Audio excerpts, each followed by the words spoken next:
বর্ষা মৌসুমের আগে সামান্য বৃষ্টিতেই পানি জমছে রাজধানীর বিভিন্ন সড়কে। এমন পরিস্থিতিতে ভরা বর্ষা মৌসুম ভাবাচ্ছে রাজধানীবাসী ও নগর কর্তৃপক্ষকে। এই অবস্থার জন্য নাগরিকদের অসচেতনতাকে দুষছেন নগর পরিকল্পনাবিদরা। এদিকে সমস্যার স্থায়ী সমাধানে কাজ চলছে বলে আশ্বস্ত করেছেন ঢাকা উত্তর সিটির প্রশাসক। আরফিন শাওনের রিপোর্ট।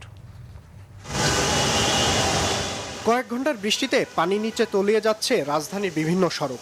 কোনো জায়গায় জমেছে হাঁটু পানি, অনেক জায়গায় সড়ক ছাপিয়ে ফুটপাতেও পানি উঠছে। পানি নামতেও বেশ সময় লাগছে, চলাচলে বাড়ছে ভোগান্তি। বর্ষাকালের আগেই সামান্য বৃষ্টিতে প্রতিনিয়ত ভোগান্তি পোহাতে হচ্ছে স্কুল কলেজ শিক্ষার্থী ও অফিসগামী মানুষকে।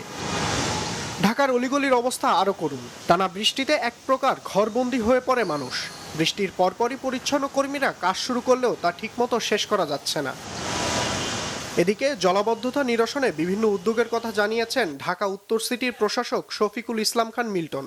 এমন অবস্থার জন্য নাগরিকদের অসচেতনতা ও সংশ্লিষ্ট কর্মীদের কাজে অনীহাকে দায়ী করেছেন নগর পরিকল্পনাবিদ।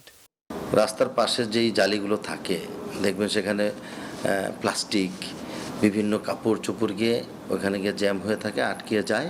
তারপরে সেখান থেকে পানি আর গিয়ে বড় ড্রেনে যেতে পারে না, বিধায় জলাবদ্ধতা মেন রাস্তাগুলোতে বেশি হয়। ড্রেনগুলো দীর্ঘ অনেকগুলো বছর পরিষ্কার না করার কারণে সেটা একটা অব্যবস্থাপনা চলে এসছে। সেখানে একদম ড্রেনের ভিতরে থাকবে সরু, ফাঁকা থাকবে, সেখান থেকে পানি চলে যাবে, সেখানে আর ফাঁকা নেই। সামান্য বৃষ্টিতেই আমরা দেখি যে এখানে পানি জলাবদ্ধতা হয়।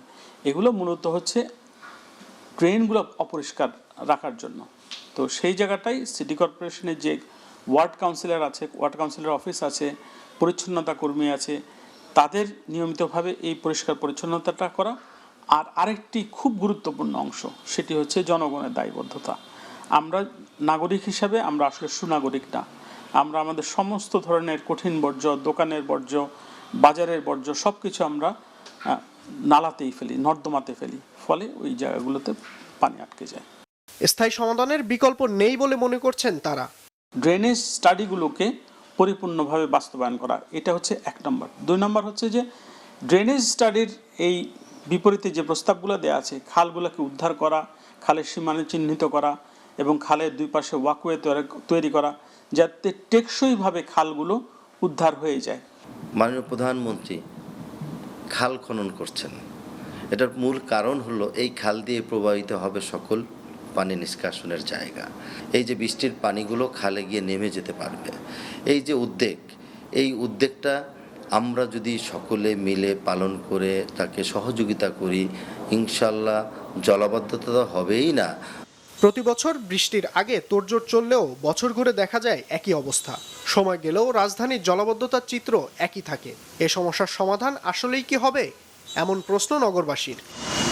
আরফিন শাওন, বাংলা ভিশন, ঢাকা।